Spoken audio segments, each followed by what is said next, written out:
बोलो जयकारा, बोलो मेरे श्री गुरु महाराज की जय। श्री सद्गुरुदेव भगवान की जय।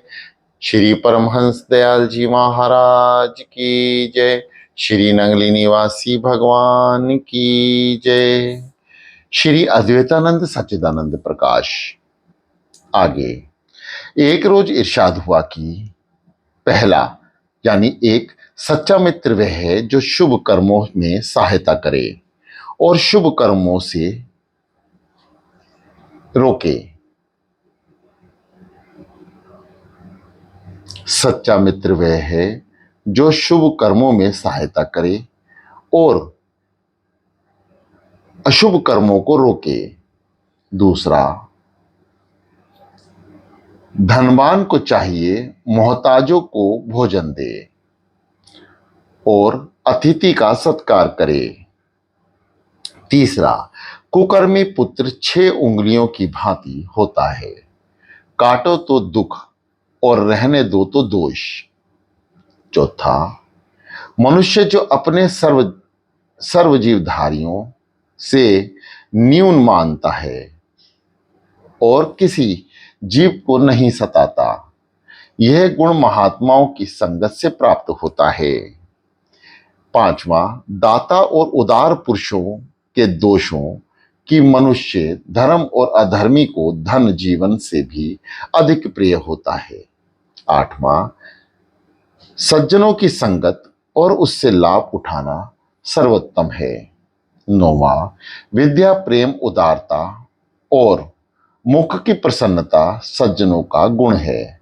10वां, कम बोलने से मान सम्मान बढ़ता है। 11वां, प्रार्थना यही करनी चाहिए कि संसार भर का कल्याण हो।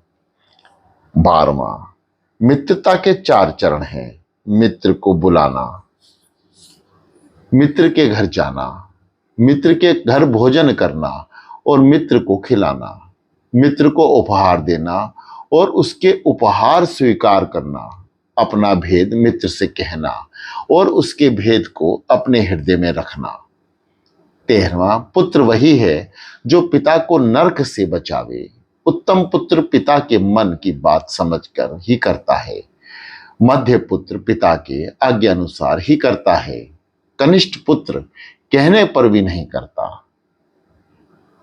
आगे एक रोज इरशाद हुआ कि संसार को दुख का घर और दुर्गुणों का भंडार समझने वालों का विचार उन लोगों से मिलता है जो इस बात से सहमत होते हैं कि फूल और वृक्ष में कांटे हैं। वास्तव में परमात्मा ने संसार और संसार के कुल लोक समान आराम और खुशी के लिए बनाए हैं। मनुष्य को इस तरह से खुश होना चाहिए कि कांटों में भगवान ने किस खूबी के साथ फूल खिलाए हैं, ताकि फूल की रक्षा होती रहे और जो कोई उसको अज्ञानता से तोड़े उसके कांटे चुभें। आगे एक रोज एक सेवक ने अपना स्वप्न सुनाया कि वह रात को किसी बहुत ही तंग रास्ते से चल रहा था, जिसके दोनों तरफ धरती से बराबर ऊंची दीवार थी। वह रेल का रास्ता था। पीछे फिरकर देखा कि रेल बड़े जोर से सीटी देती चली आ रही है। उसको देखकर बाएं हाथ की तरफ जो दीवार थी उस पर चढ़ने की कोशिश की, परंतु हाथ पैर ऐसे फूल गए कि चढ़ा नहीं जाता। जब रेल बहुत पास आ गई तो घबराकर दीवार पर बायां हाथ रख कर ऊंचा होकर फलांगने की कोशिश की और धड़ाम से पलंग से नीचे गिर पड़ा और दायां घुटना टूट गया। आंख खुली तो कुछ ना था। यह सुनकर श्री महाराज जी बोले कि गिरने के कारण ही अगर रेल थी तो झूठा था। पक्की जमीन पर पलंग से गिरना और घुटना टूटना प्रकट है। इसी तरह से संसार का कारण ना होने से भी जगत और उसके दुख सुख प्रत्यक्ष प्रतीत होते हैं। आगे एक रोज इरशाद हुआ कि दूध और पानी सहज में मिल जाते हैं, परंतु दूध को मंथन करके मक्खन या दूध का दही जमाकर उसको मथकर मक्खन निकाला जाए तो मक्खन या लोना पानी में नहीं मिलता, बल्कि उसके ऊपर तैरने लगता है। इस प्रकार लगातार अभ्यास से जब मन का संसारी विषयों से हटाकर परमात्मा में लगा दिया जाए, तो फिर चाहे घर हो या जंगल में बसो, वह मन संसार में नहीं मिल सकता। आगे एक सेवक के बारे में किसी सत्संगी ने अर्ज किया कि वह बहुत ही बुद्धिमान और परोपकारी है, सबको अच्छी सलाह देता है, लोग उसका बहुत सत्कार करते हैं, मगर बात जरा सख्त और कड़वी कह देते हैं। श्री महाराज जी ने फरमाया कि चंदन में ऐसे गुण होते हैं कि देवताओं, भक्तों, संतों, पुजारियों और भजनानंदी पुरुषों के माथे पर चढ़ता है, और बहुत से गुण उसमें होते हुए भी घिसने में कड़ा और स्वाद से कड़वा होता है, परंतु यह शक्ति और कड़वापन उसके गुणों को घटा नहीं सकता। वह सच्ची बात कहता है, और आजकल सच्ची बात बहुत कम मनुष्य को पसंद आती है, क्योंकि सच्चे आदमी हैं ही कम। आगे एक रोज इरशाद हुआ कि जहां काम नापा जाता है वहां से हुनर चला जाता है, जहां वस्तु नापी जाती है वहां से बरकत उठ जाती है, जहां मनुष्य का सौदा होता है वहां से सुख उठ जाता है और दुख विराजमान होता है। जब धन जोड़ने में लगन मनुष्य को लग जाती है तो प्रेम उससे दूर भाग जाता है। वह तड़क भड़क दिखावे और मान बढ़ाई को पसंद करता है। शादी विवाह प्रेम प्रीति से नहीं होते, ना ही हर कन्या हर बराबर का जोड़ा देखा जाता है।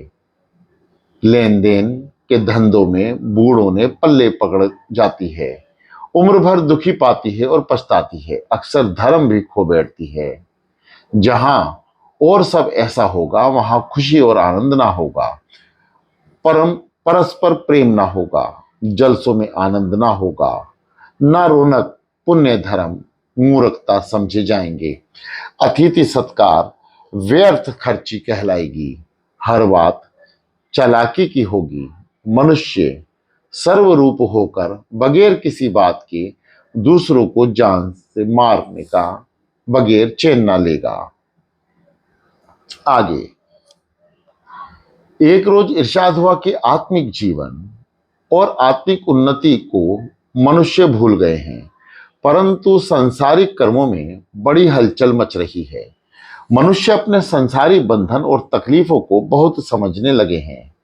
संसारी उन्नति और बड़ा ध्यान है। स्वतंत्र राज्य मिटा मिटाकर प्रजाराज बनते जा रहे हैं। स्त्रियां पुरुषों के समान अधिकार लेने में तुली हुई हैं। मजदूर अपनी ताकत और कीमत से वाकिफ होकर मेहनत के तमाम रास्ते अपने हाथ में लेना चाहते हैं। अछूत और कुचली हुई कौमें अपने आराम और अधिकार का दावा कर रहे हैं। परतंत्र कौमें स्वतंत्रता प्राप्त करने के लिए जान हथेली पर रखे हुए हैं, परंतु मुल्की और सामाजिक स्वतंत्रता मनुष्य की पूर्ण स्वतंत्रता नहीं। मनुष्य को चाहिए कितना धोखे में रखा जाए, वह हमेशा धोखे में नहीं रह सकता। पाप कर्मों से जो मन, बुद्धि और चित्त तपायमान हो रहे हैं और अंतरात्मा की फटकार पड़ रही है, उससे भी यह जीव बचाना चाहता है। सारी प्रकृति मनुष्य को जगाने में है और तत्पर है। सारी प्रकृति मनुष्य को जगाने में तत्पर है। आंधी के झोंके, बिजली की कड़क, भूकंप की हलचल, सूर्य की चमक, दुख की चोट मनुष्य को हिला हिला कर जगा रही है, क्योंकि माया की सजावट सुंदरता बिना मनुष्य की जागृति के किस काम की। इसका देखने वाला कौन है? यह चंद्रमा, सितारे, झरने, पर्वत, बाग बगीचे सब सुनसान हैं। मनुष्य की प्रकृति की शान और बड़ाई को देखता है।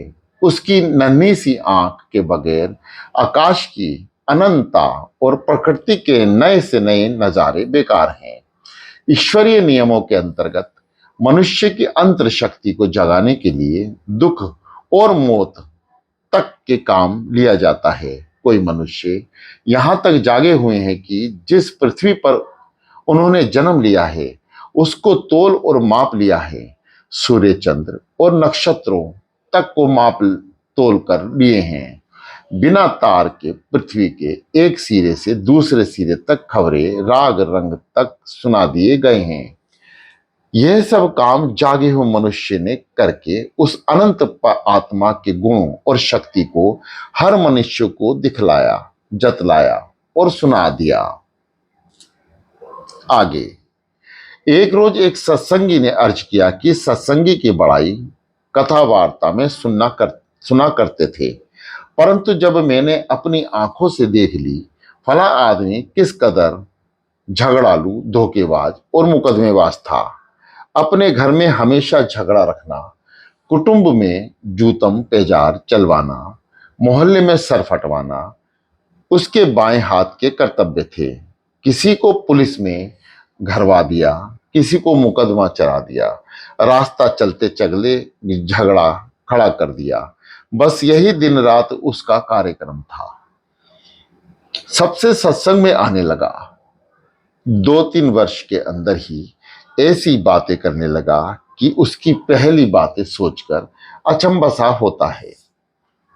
उसने लोगों के वर्षों से झगड़े मिनटों में मिटा दिए, मगर फिर भी जब अपनी पुरानी गुंडेबाजी में जा मिलता है तो कुछ ना कुछ उपद्रव कर ही देता है। श्री महाराज जी ने फरमाया कि आरा और वसूली चीरने और फाड़ने के लिए बनाए गए हैं। स्वभाव से तो वह चीड़फाड़ का ही काम करते हैं। इस तरह सत्संग और सज्जन पुरुष की संगत में खोटी प्रगति वाले मनुष्य भी सुकृति और अच्छे काम में लग जाते हैं।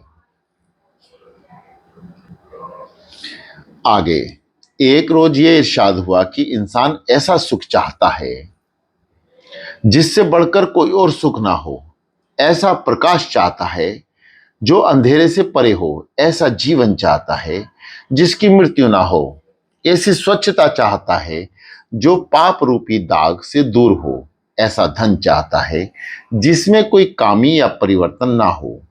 पशुओं में वह इच्छा प्रकट रूप से नहीं पाई जाती, उनकी सिर्फ शारीरिक आवश्यकता का होती है। मनुष्य का शरीर अति लघु और कोमल है, फिर भी सोचता है कि मैं बड़े से बड़ा और ऊंचे से ऊंचा हो जाऊं। पेट को तो सिर्फ खाने की इच्छा है, मगर उसकी धुन सितारों में अपनी वास्तविक खुराक तलाश कर रही है। उसका दिमाग सारी दुनिया का इतिहास लिखना चाहता है। वायु में सांस लेकर उसकी तसल्ली नहीं होती, यह तो वायुमंडल में उड़कर सर्वव्यापक होने का इच्छुक है। एक मकान में आराम पाने से पेट नहीं भरता। दूरबीन और खुर्दबीन की सहायता से इस संसार और सितारों के फैलाव, गहराई, ऊंचाई देखने को बेचैन हो रहा है। इन बातों से साफ प्रकट है कि मनुष्य सीमाबद्ध होकर भी सीमा से पार होना चाहता है। उसको सीमा के अंदर शांति नहीं, उससे परे की इच्छा है। यही इच्छा मनुष्य का धर्म है। इसी से बेहद लड़ाई, शक्ति और आनंद प्राप्त होता है। परंतु जब उस आत्मिक इच्छा को पशु जीवन में पूरा करना चाहता है तो उस पर बड़ा कष्ट आता है। तब ये धन, जायदाद इत्यादि से लड़ाई बढ़ाई और दूसरे को अपने अधिकार में लाने की इच्छा करता है और इंद्रियों की पूर्ति के लिए अधिक से अधिक आनंद की तलाश करता है, तो उसकी गिरावट की कोई सीमा नहीं रहती। पशु और वनस्पति से भी नीचे गिरकर दुख का शिकार होता है। पशुओं की इच्छा भी सीमित है और उनके परिश्रम की एक सीमा है, परंतु मनुष्य जब पशुओं की इच्छाओं में बेहद को पाना चाहता है तो वे तरह तरह के ढीले खुशमद, डर और दबाव से चीजें प्राप्त करने और लोगों को अपने नीचे लगाने की कोशिश करता है, क्योंकि सब लोग यही चाहते हैं। इसलिए आपस में सब गाली गलौज शुरू हो जाते हैं। हर एक मनुष्य दूसरे से भयभीत दृष्टिगोचर होता है और राग और द्वेष से की अग्नि में चलता है। चिंता और क्रोध का शिकार नजर आता है। जीवन का यह नियम नहीं है कि हर एक मनुष्य सब मनुष्य के विरुद्ध हो और सब हर एक व्यक्ति से विरुद्ध रखे। बोलो जयकारा, बोलो मेरे श्री गुरु महाराज की जय।